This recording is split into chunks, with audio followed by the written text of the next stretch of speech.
Boyhood. Back to contents. Chapter 7. Gadadhar's boyhood won the effect of Kshudiram's death on the family. Kshudiram's death affected the life of the family in many ways. He had been Chandra's companion in weal and woe for 44 long years. It was therefore natural that now she found the world empty without him and felt his loss every moment. She had been accustomed for long to taking refuge at the lotus feet of Raghuveer, and now that the world had no more attraction for her, her whole mind was always drawn in that direction. But the world would not release her till the time was ripe. It gradually drew her back to the joys and sorrows of daily life through her concern for her 7-year-old son Gadadhar and her 4-year-old daughter Sarvamangala. Thus the sorrow-stricken Chandra somehow passed her days in the service of Raghuveer and in bringing up her youngest son and daughter.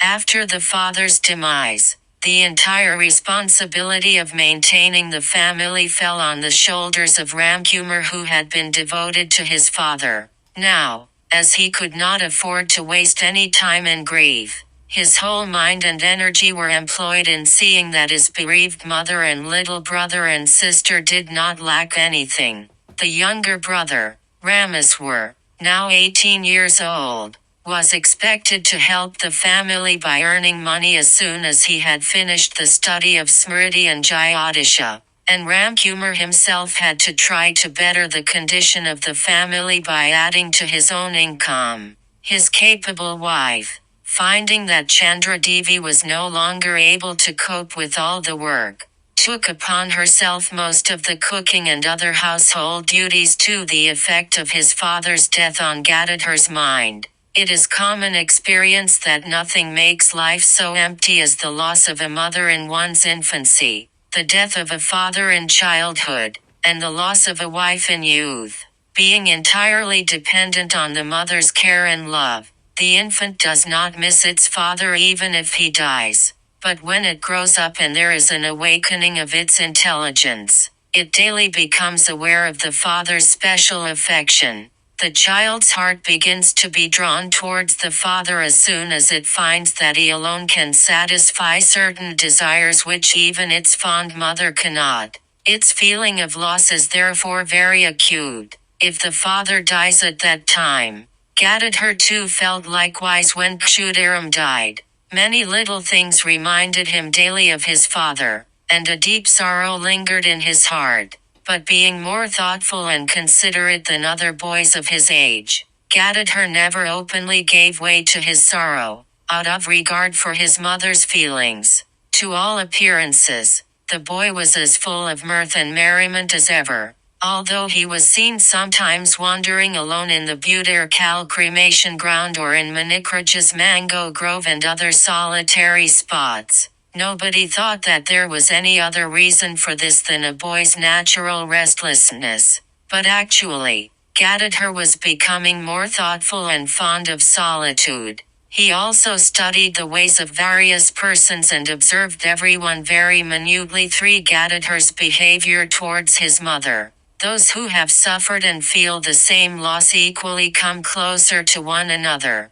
That is perhaps the reason why Gadadhar now felt especially drawn towards his mother. He stayed near her much longer than before, and took delight in helping her as far as he could, in the service of the gods and in her household duties. It did not take him long to notice that when he was with her, his mother almost forgot the loss she had suffered.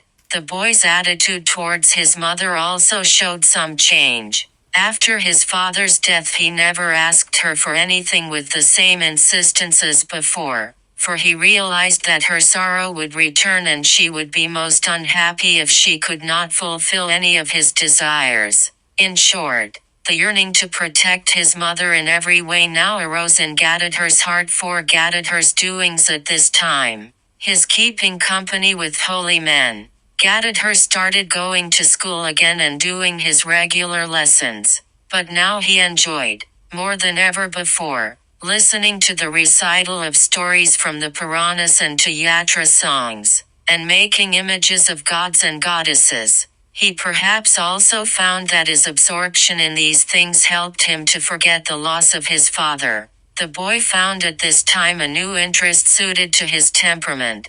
The Lahis had set aside, for the convenience of pilgrims, a house situated at the southeast corner of the village, on the road to Puri. Religious men, unattached to worldly things, often took shelter at that house on their way to Puri to pay obeisance to Lord Jagannath, and also on their way back home while staying there. They came to the village to collect alms from different houses. Gadadhar knew from the Puranas that monks, after acquiring detachment, renounce this transitory world and yearn for a vision of the Divine Lord. The boy's own feeling about the transitoriness of the world had been strengthened since his father's demise. He had also heard that association with holy men leads to the blessedness of ultimate peace, and so he now began to visit that pilgrim house, whenever he could, to become acquainted with the monks. He would then observe how those men sat round the Duni, sacred fire, and made it blaze up, morning and evening, before they became absorbed in the meditation of God. How they offered the simple food obtained as alms to their chosen deities and then ate it with relish. How, with absolute dependence on God, they tried to bear even severe illness patiently. How they refrained from disturbing anybody even for expressing their urgent needs. But he also discovered how, sometimes, hypocrites dressed like monks assumed their manner of living only for their own selfish ends,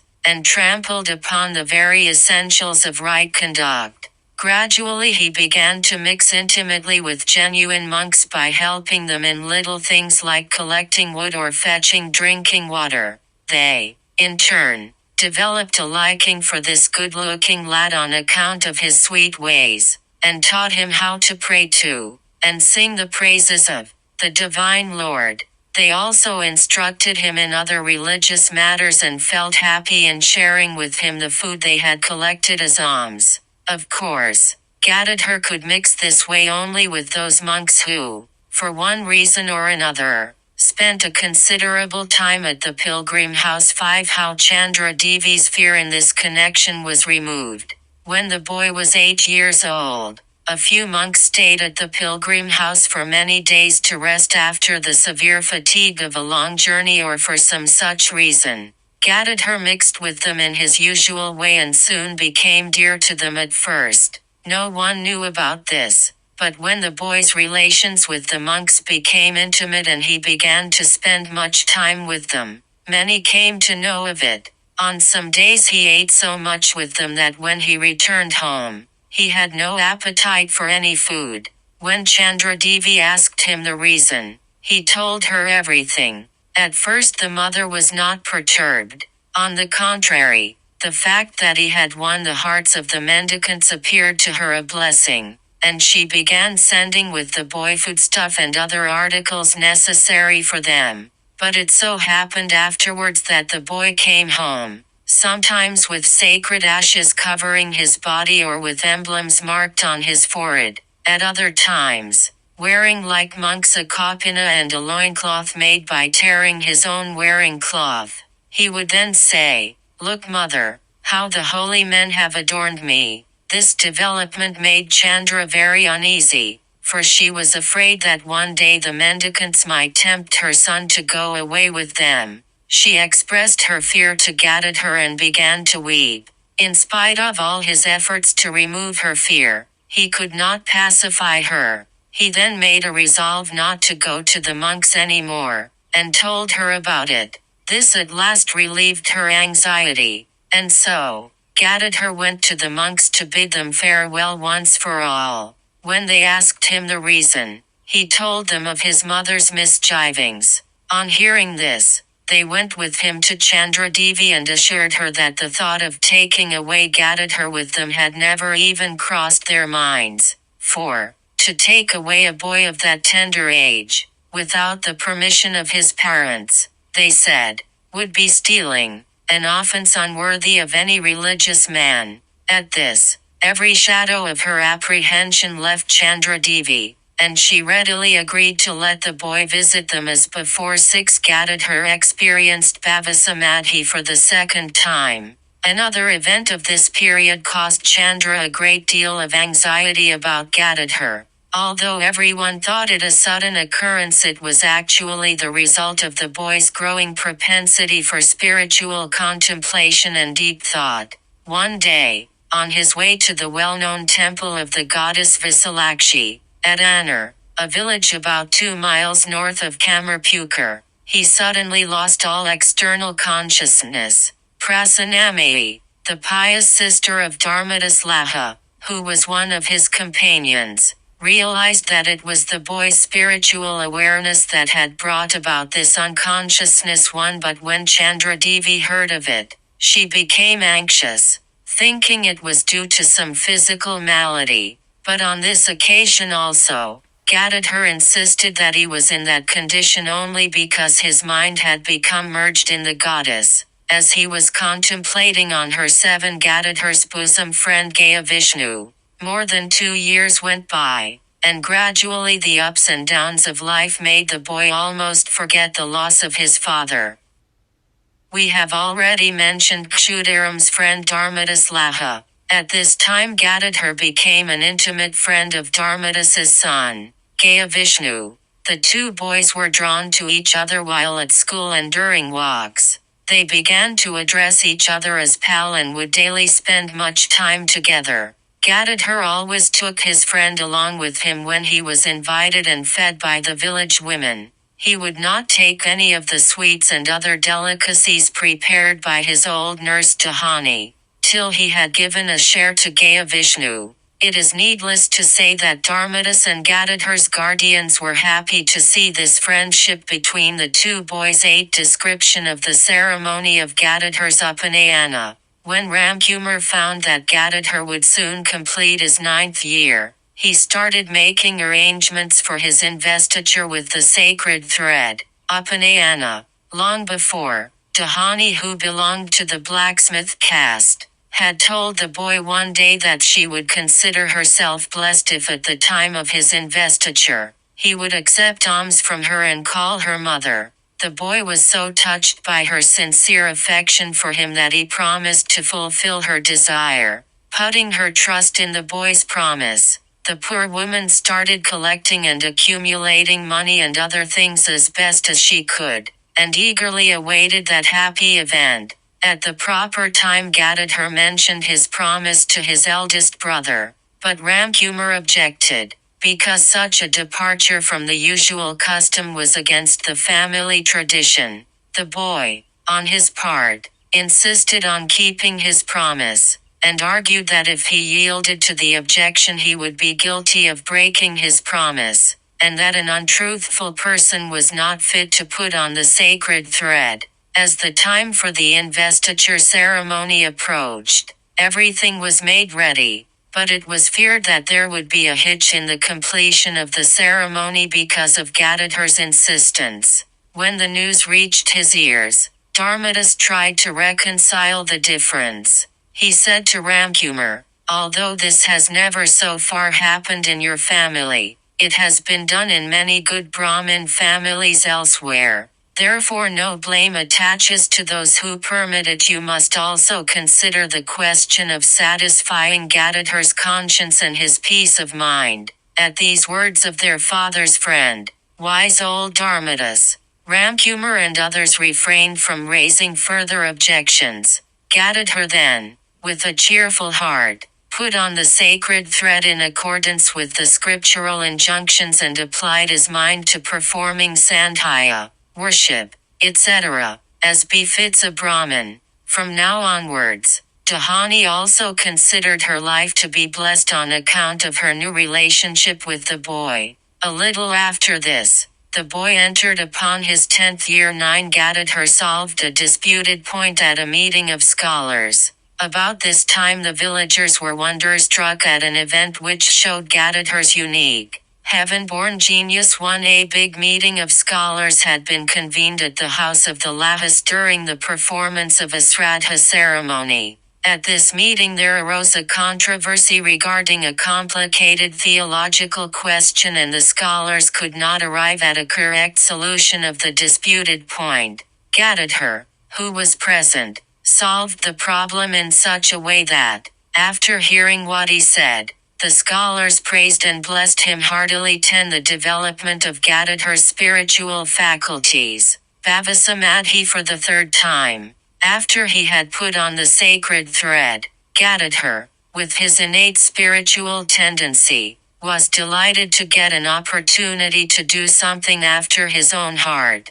The boy had heard how the living symbol of Raghuveer had shown itself to his father in a dream, and how it had first entered the house. Also how, from the auspicious day of the gods' coming, their little bit of land had begun to yield an abundance of paddy, which removed all the wants of the family and enabled the kind-hearted Chandra Devi to feed every day those who came to her door. Since then the boy had looked upon that family deity with great devotion and reverence. Now that he had the privilege of touching and worshipping that god, his heart was filled with a new fervor of devotion. Much time was now spent by him daily in worship and meditation. After concluding the customary daily prayers and other duties, he served Raghuveer with special steadfastness and devotion, so that the god might show his pleasure, as he had done to his father, by blessing him with his visions,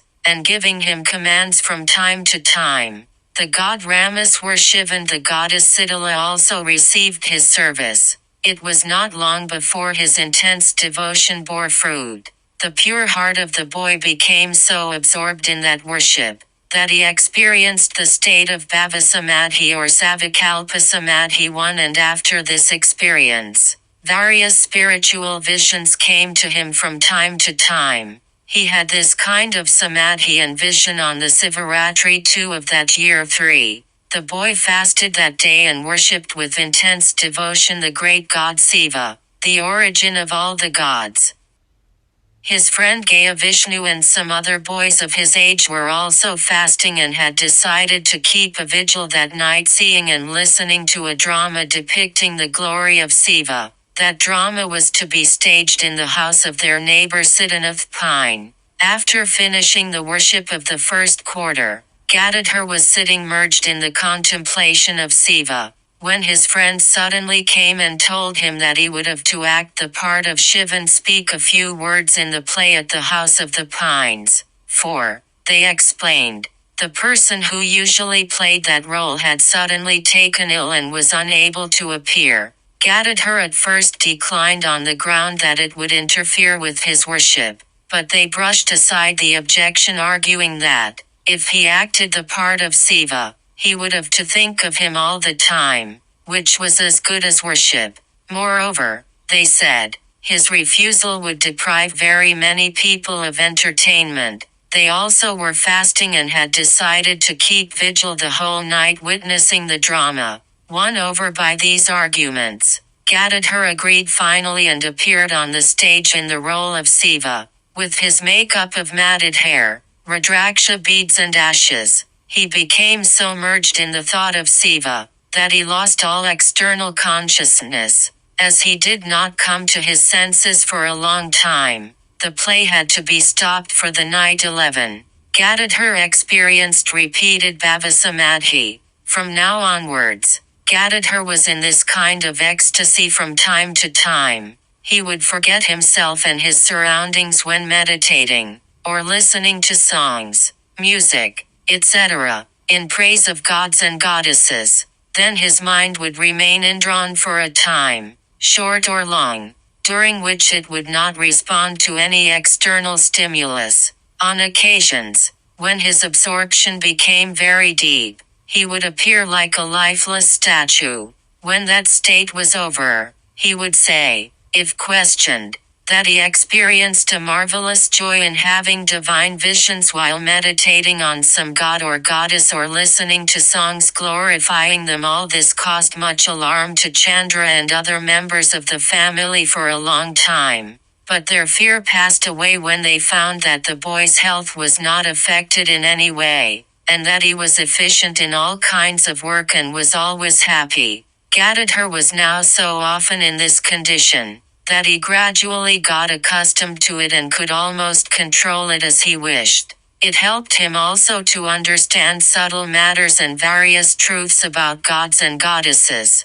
This made him very happy and he was never afraid of experiencing that state. His spiritual tendencies became especially strong and he began to join heartily in various religious functions of the village, whether in honor of Hari or Shiva or Manasa or Dharma. His broad-mindedness not only kept him entirely free from any ill feeling against devotees of different gods and goddesses, but he was quite friendly with them all. The established tradition of the village no doubt helped him in this matter, for, in contrast to other villages, people of all denominations in Kamarpukur, whether worshippers of Vishnu, or devotees of Siva, or votaries of Dharma, bore no ill will towards one another, but lived in peace and amity. 12. The reason for Gadadhar's aversion to being at school. Although, as we have seen, there was considerable progress so far as Gadadhar's religious tendencies were concerned,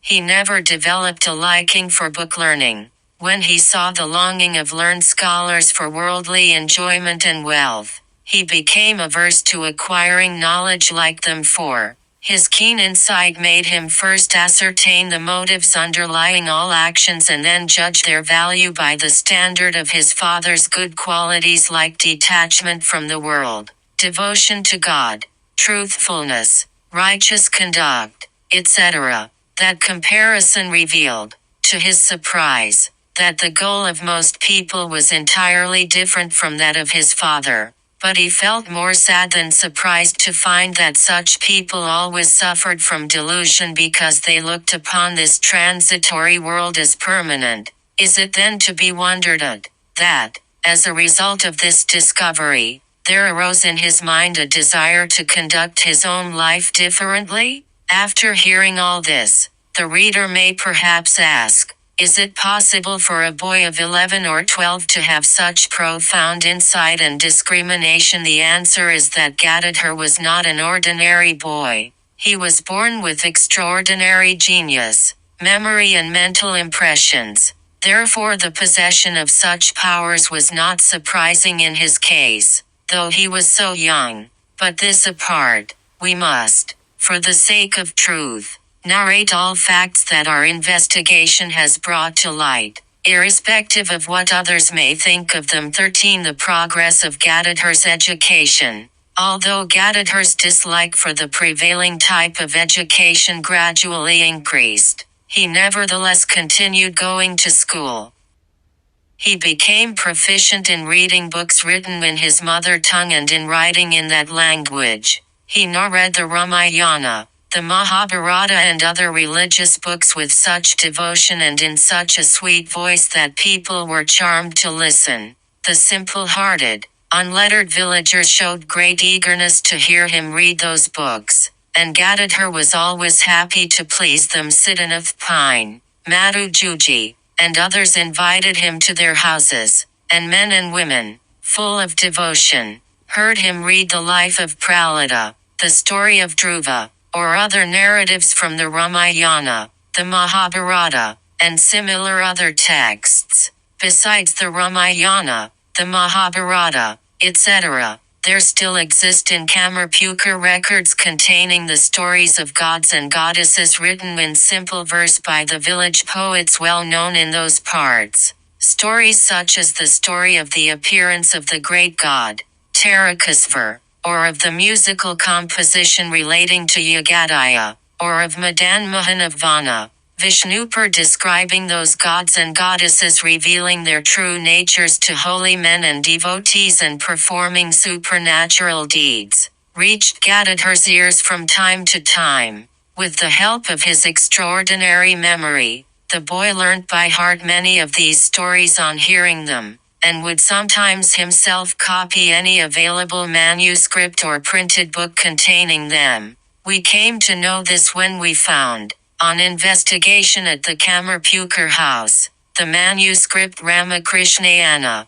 the musical compositions on Yogadaya and Sabahu, etc., copied by Gadadhar himself. It is also beyond doubt that many a time the boy read or recited these narratives to the simple-hearted men and women of the village, whenever they requested him to do so. We have already spoken of Gadadhar's indifference to arithmetic, but after he had been at school for some time, he made a little progress in that subject also. We are told that he committed to memory tables even up to that of land measurement called Katha in the Book of Tables, and that he progressed from simple addition to simple multiplication and division. But when he reached his 10th year and began to experience ecstasy, his eldest brother Ramkumar left him free to go to school whenever he wanted and to learn whatever subjects he liked. For he was afraid that Gadadhar had a tendency to some ailments.